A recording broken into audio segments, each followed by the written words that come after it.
Om Sahana Bhavatu Sahana Bhunaktu Sahaviryam Karavavahai Tejasvinavaditamastu Ma Vidvishavahai.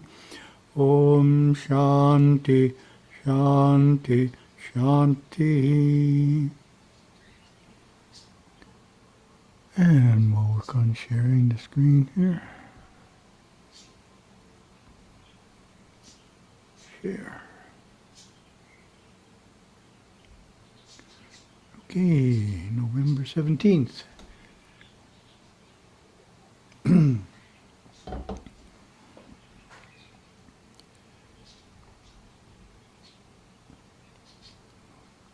Moving a window here.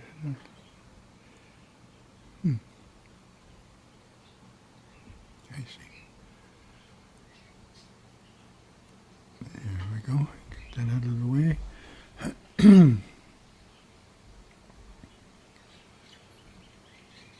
Our first topic: is there still a need for Hinduism? An answer to the academic world's notion that religion has been superseded by rational thought and the ascendance of science. And this is a new one. We don't often get a brand new one. This is going to be published in the January issue of Hinduism Today, coming up a month and a half. And this is a real event. There are professors actively teaching in universities that we don't need religion anymore, we have science.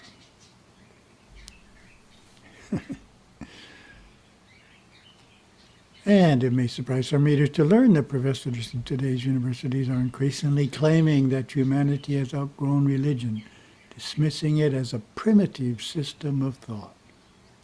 I like that, primitive.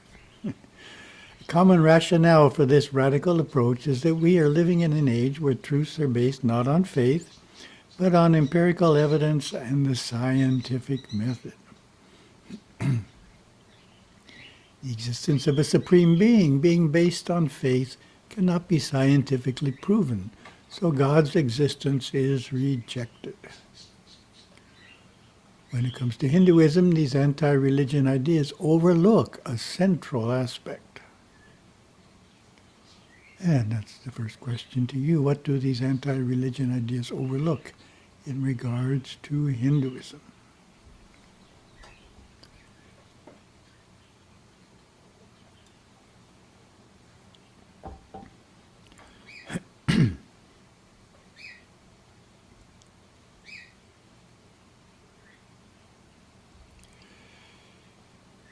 What they overlook. Hinduism is not about accepting the existence of a supreme being on faith.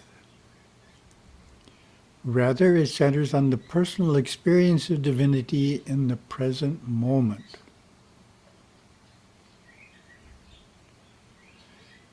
Sadly, the modern world often overlooks Hinduism's focus on personal experience of God, leading some to erroneously group it with religions that they regard as no longer relevant, the ones based on faith. To bridge this gap, we can initiate a dialogue using a modern approach that is independent of traditional religious frameworks. In other words, this is an approach that we can use for people that aren't religious, but are open in a certain way, which we'll see in a minute. First approach involves the concept of transcendence in Hinduism.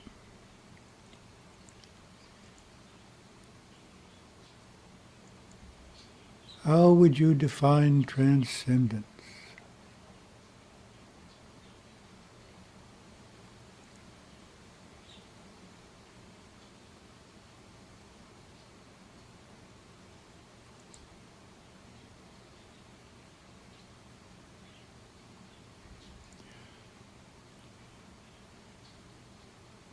Transcendence can be understood as a direct spiritual encounter. Generative AI tells us that Transcendence involves a state of being or awareness that goes beyond the usual and mundane aspects of life. State of being or awareness that goes beyond the usual and mundane aspects of life. In other words, it transcends. Reaching a higher or more profound level of understanding, experience, or existence. So the idea behind transcendence is it doesn't directly involve a religion.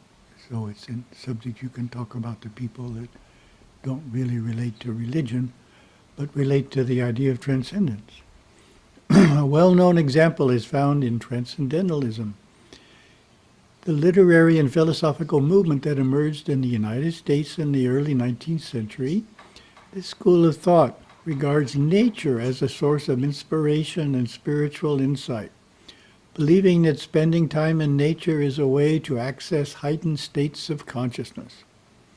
Although there is no formal transcendentalist movement today, many individuals still seek the beauty and seclusion of nature's mountains, lakes, rivers, and forests as their catalyst for experiencing an exalted state of consciousness. And those are pictures of the leaders of the Transcendentalist movement.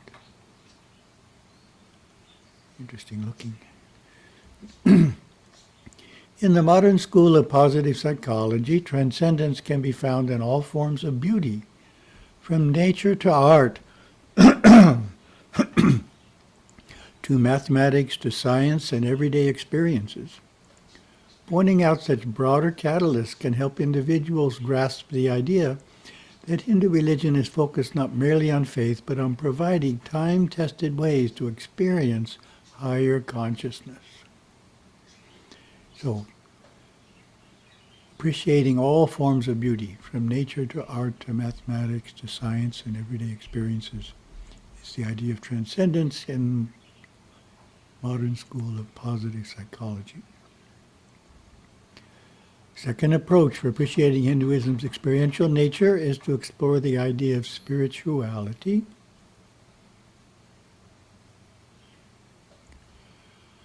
How would you define spirituality?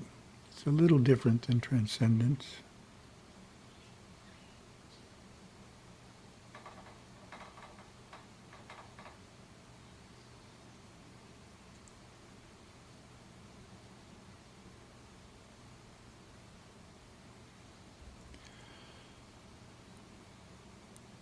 Generative AI gives this definition.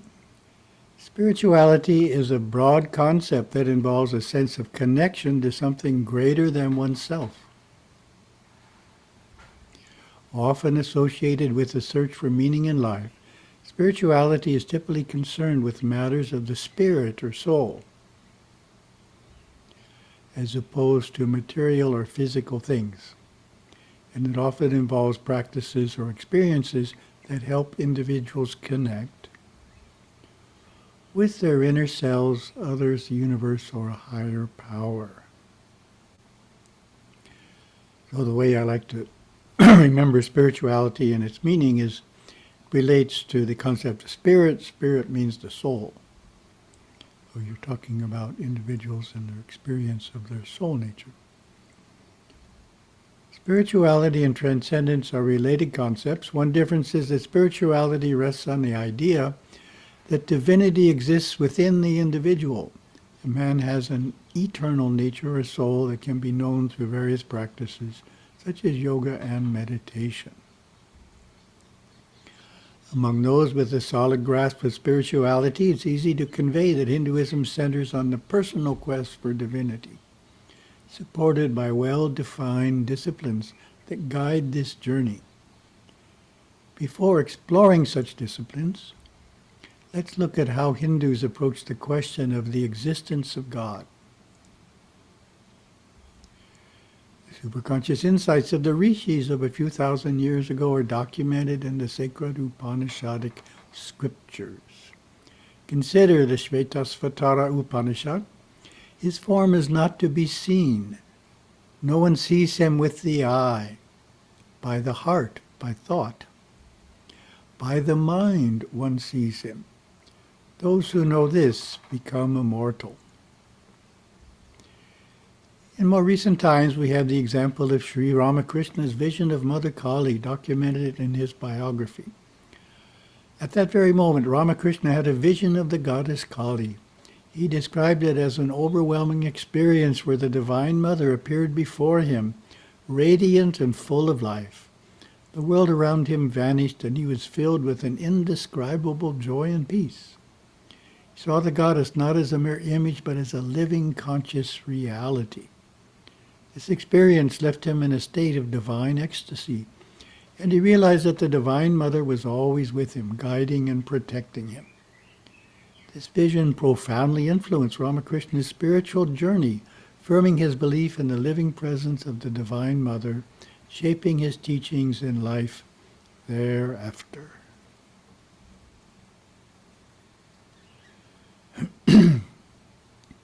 Sometimes I am asked, how do we know that God exists? Perhaps not surprisingly, it is usually a child about 10 to 12 years old asking this question. Now, it takes a child to ask the question. Adults are embarrassed to ask the question. Children don't have that sense of embarrassment, so it comes from a 10 to 12-year-old. How do we know that God exists? How would you answer that question?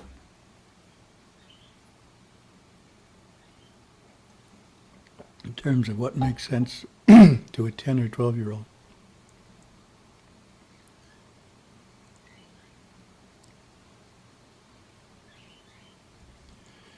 The answer I give is that we can know that God exists by reading the experiences of saints, such as Sri Ramakrishna.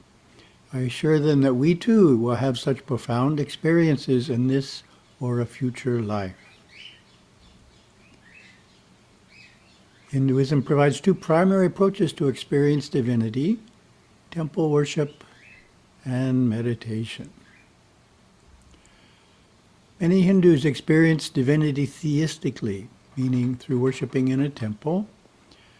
As Gurudeva explained, Hindu priests invoke the gods to come and manifest for a few minutes within the sanctum of the temple. The deities do come in their subtle bodies of light. They hover in and above the stone image and bless the people. If you are psychic and your third eye is open, you can see the God there and have his personal darshana.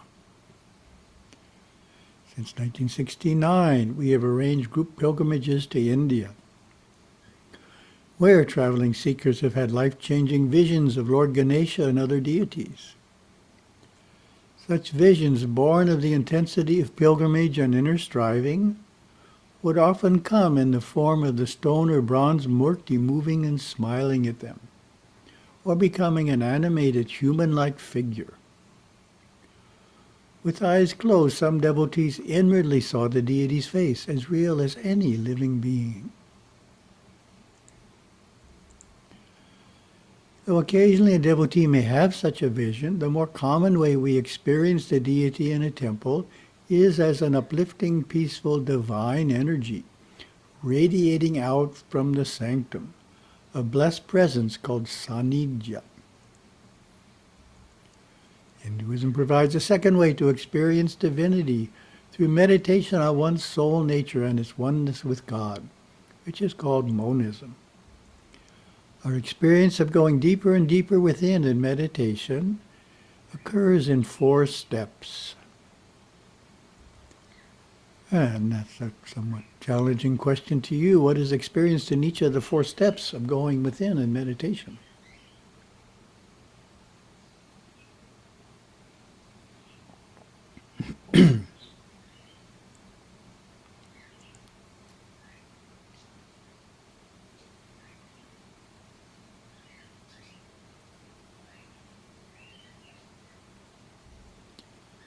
One step inward takes us to a consciousness that is content, creative, and intuitive. 2 steps brings us to the level of divine love for and oneness with all beings. 3 steps within take us to the level of brilliant inner light in the realm of visions of deities and rishis. After 4 steps within, we find ourselves enveloped by omnipresent consciousness, and the transcendent source of that consciousness. Sanskrit term commonly used for omnipresence is Sat-Chit Ananda. Our Himalayan Academy lexicon gives this definition. Sat-Chit Ananda, existence, consciousness, bliss, a synonym for Parashakti, Lord Shiva's divine mind, and simultaneously the pure superconscious mind of each individual soul. Sat-Chit Ananda is perfect love and omniscient, omnipotent consciousness, the fountainhead of all existence, yet containing and permeating all existence. Also called pure consciousness, pure form, substratum of existence, and more, one of the goals of the meditator or yogi is to experience the natural state of the mind, Sat-Chit Ananda, holding back the vrittis through yogic practices. Vrittis are mental activities. Paramaguru Yogaswami had a terse way of stating this. Sat-Chit Ananda. That is one thing. Sat-Chit Ananda. Sat is you are. Chit is omnipresence. Prakasha, light is from the sun, all-knowing. Ananda is bliss. They are three, but they are one. That is your nature. Hinduism does not ask followers to accept God's existence merely on faith, to believe this or that. Rather, it boldly states that you can actually experience God and in that way prove God's existence to yourself. Two methods, and there are more, for knowing God are temple worship, where we can sense and even inwardly see God's personal form, and meditation, where we can experience God as impersonal, omnipresent consciousness and its transcendent source.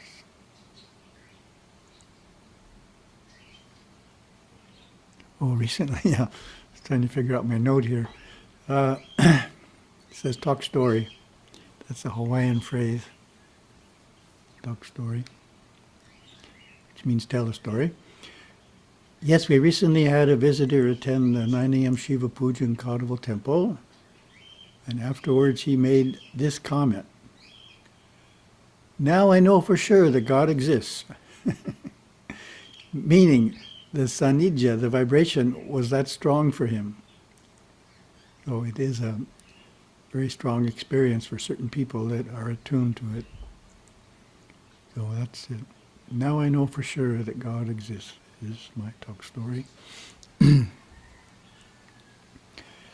Summary, all of this is our answer to the question of Hinduism's relevance. It will always have a vital role to play in providing seekers with time-proven methods for knowing God, which is, after all, the most compelling assurance of God's existence there is. So coming soon in your January issue of Hinduism Today. Second topic, 64 character qualities from our workbook. And we've gotten up to the F's here. Flexibility, 23rd character quality. How would you define flexibility?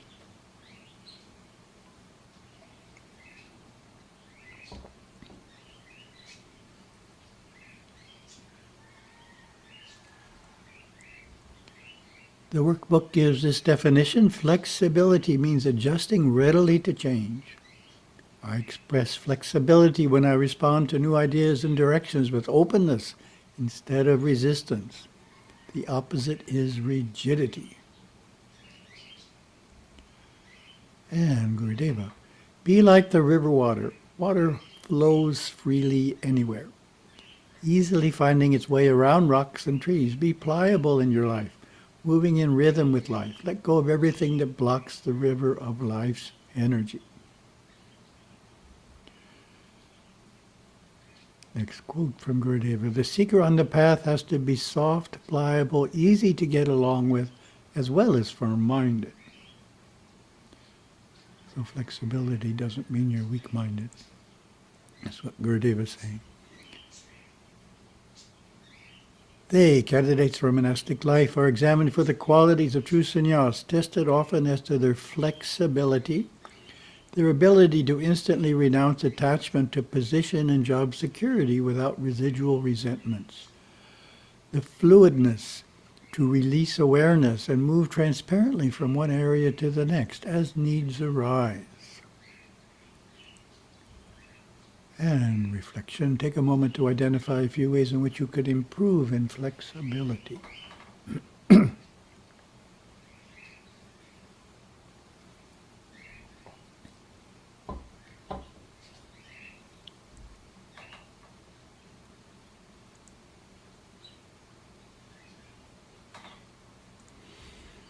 Third topic, quotes from Yoga Swami's words of our master. If the chimney is black with smoke, you cannot see the light. This is a lamp, old style lamp. Similarly, Maya obscures the atma. What does that mean to you?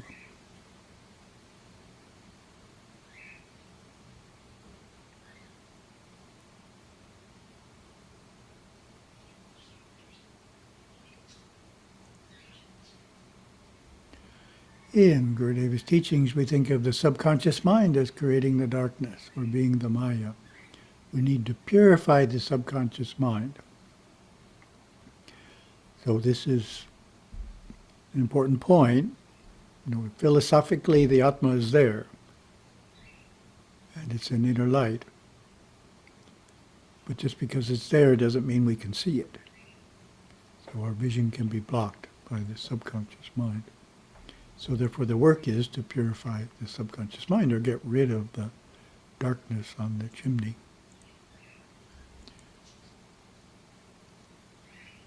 Even meditation is work. Practice remaining summa for 10 minutes. Got a British spelling in there. Practice.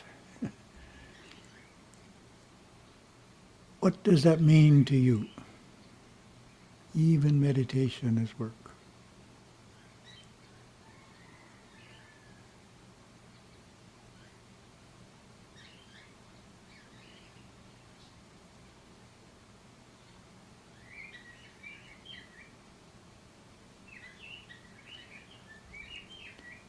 This statement is pointing out that meditation is not simply a matter of relaxation, but requires conscious effort to control the mind. I thought of this statement from Gurudeva. Sitting in a state of real meditation, one must be more alive and alert than a tightrope walker suspended without a net on a taut cable 300 feet above the earth. Do you suppose that this man is sleepy, that he allows his mind to wander? No, every muscle and sinew of his body, every thought, every feeling within him is absolutely under his control. It is the only way he can maintain the balance which keeps him from plunging to the earth beneath. He must be the master of himself, all the while seeking to identify with his pure soul being, not allowing attention to be pulled here and there to the physical body, to outside sounds, to thoughts of the past, or concerns about the future. In meditation, you will feel the same intensity of purpose as the tightrope walker.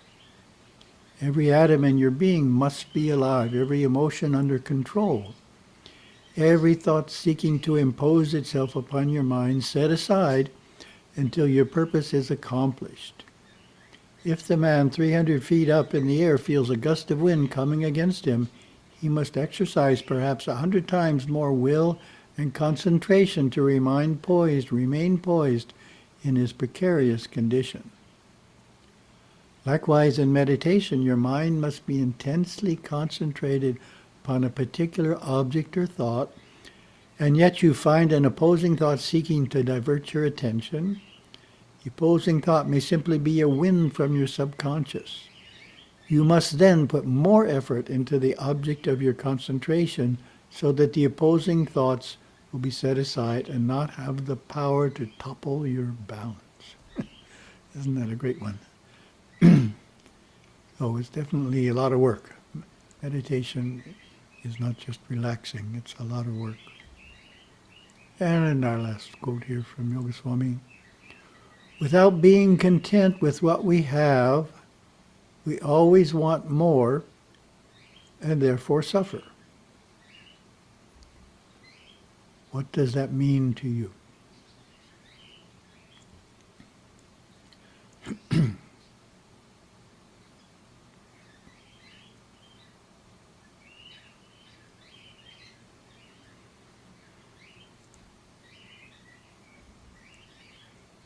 Yoga Swami is pointing out the importance of contentment. Of course, we can always strive to improve what we have, but the striving should not be a source of discontent. So it's an important point there. Contentment just doesn't mean we don't try and improve things, but it means we're content with what we have, and striving to improve them does not make us discontent. And if we manage to improve them, then that's wonderful. Oh, thank you very much.